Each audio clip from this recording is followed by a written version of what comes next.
মধ্যপ্রাচ্যের উত্তপ্ত আকাশে আবারও বাড়ছে অশনি সংকেত। যে ক্ষেপণাস্ত্র নগরীগুলোকে ধ্বংস হয়ে গেছে বলে দাবি করা হয়েছিল, সেগুলোই নাকি আবারও জেগে উঠছে ধ্বংসস্তূপের নিচ থেকে।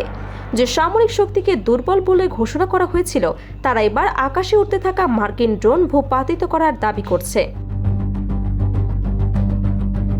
নতুন করে আলোচনা এসেছে ইরানের সামরিক সক্ষমতা এবং তাদের ভূগর্ভস্থ ক্ষেপণাস্ত্র অবকাঠামো।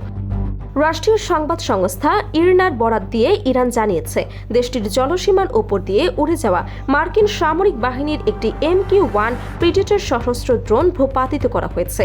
ইসলামিক রেভলিউশনারি গার্ড কর্পস বা IRGC এক বিবৃতিতে জানায়, রবিবার ভোরে ড্রোনটি একটি শত্রুতাপূর্ণ অভিযানের উদ্দেশ্যে ইরানের আকাশসীমার কাছাকাছি প্রবেশ করেছিল।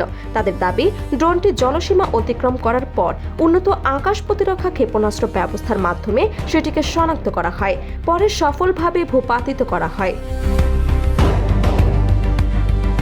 IRGC আরও সতর্ক করে জানিয়েছে, দেশের নিরাপত্তা এবং সার্বভৌমত্বের বিরুদ্ধে যে কোনো ধরনের পদক্ষেপের কঠোর জবাব দিতে প্রস্তুত রয়েছে ইরান। যদিও যুক্তরাষ্ট্রের পক্ষ থেকে এ বিষয়ে তাৎক্ষণিক কোনো আনুষ্ঠানিক প্রতিক্রিয়া পাওয়া যায়নি, তবে ঘটনাটি নিয়ে আন্তর্জাতিক মহলে নতুন করে আলোচনা শুরু হয়েছে।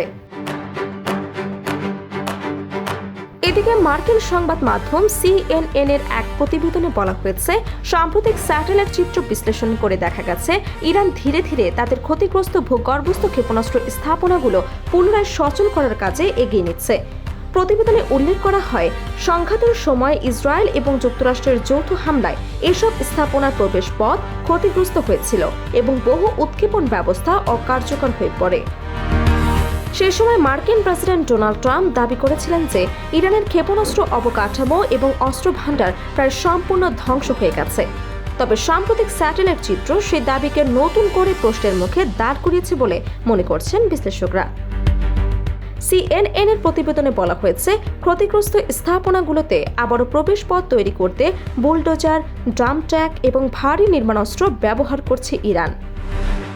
যে অবকাঠামো ধ্বংস করতে বিপুল পরিমাণ গোলা বারুদ এবং $বিলিয়ন ব্যয় হয়েছিল, তা তুলনামূলক কম ব্যয়ের পুনর্গঠন কার্যক্রমের মাধ্যমে আবার সচল করার চেষ্টা চলছে।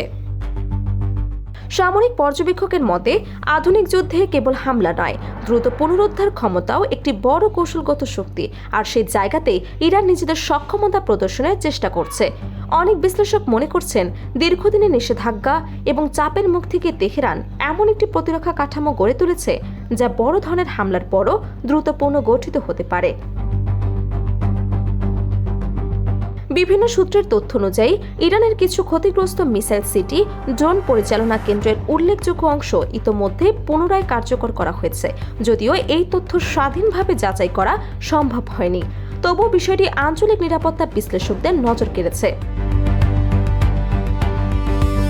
আরও একটি গুরুত্বপূর্ণ বিষয় হল, ইরানের সমৃদ্ধ ইউরেনিয়াম মজুদ। পশ্চিমা মহলের একাংশের দাবি, সাম্প্রতিক হামলার পরও এই মজুদের বড় অংশ অক্ষত রয়েছে। ফলে দেশটির পারমাণবিক কর্মসূচি এবং ভবিষ্যৎ সামরিক সক্ষমতা নিয়ে নতুন করে উদ্বেগ তৈরি হয়েছে। বিশ্লেষকরা বলছেন, ড্রোন ভূপাতিত করার দাবি এবং ভূগর্ভস্থ ক্ষেপণাস্ত্র ঘাঁটি পুনরুদ্ধারের খবর, দুই ঘটনায় ইরানের পক্ষে একটি কৌশলগত বার্তা বহন করছে। তেহরান বোঝাতে চাইছে যে বাহ্যিক চাপ কিংবা সামরিক হামলা সত্ত্বেও তাদের প্রতিরক্ষার সক্ষমতা পুরোপুরি ভেঙে পড়েনি। সব মিলিয়ে মধ্যপ্রাচ্যের বর্তমান পরিস্থিতি আবারও প্রমাণ করছে যে এই অঞ্চলের ভূ রাজনীতি এখনো অত্যন্ত স্পর্শকাতর। একদিকে সামরিক শক্তি প্রদর্শন, অন্যদিকে কৌশলগত পুনর্গঠন, দুইয়ের সমন্বয়ে নতুন এক বাস্তবতা তৈরি হচ্ছে। আর সেই বাস্তবতায় ইরান, যুক্তরাষ্ট্র এবং ইসরায়েলকে ঘিরে শক্তির ভারসাম্যের প্রশ্নটি আগের যে কোনো সময়ের চেয়ে বেশি গুরুত্বপূর্ণ হয়ে উঠেছে।